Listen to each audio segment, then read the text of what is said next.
11月2號，楊采妮就會同相戀19年嘅邱少智結婚啦。聽聞呢段戀情可以收成正果，全靠 Charlie 不離不棄貼埋錢出價。新加坡 W 酒店擺酒，楊采妮貼錢價。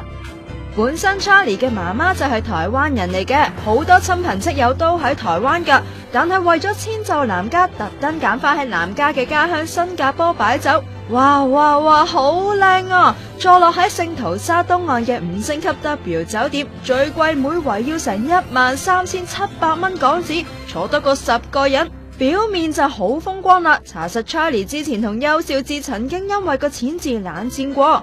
當年 Charlie 為咗男朋友棄影從商，點知就生意失敗，爭落周身債，喺復出之前仲要撲水幫個男人還債添啊！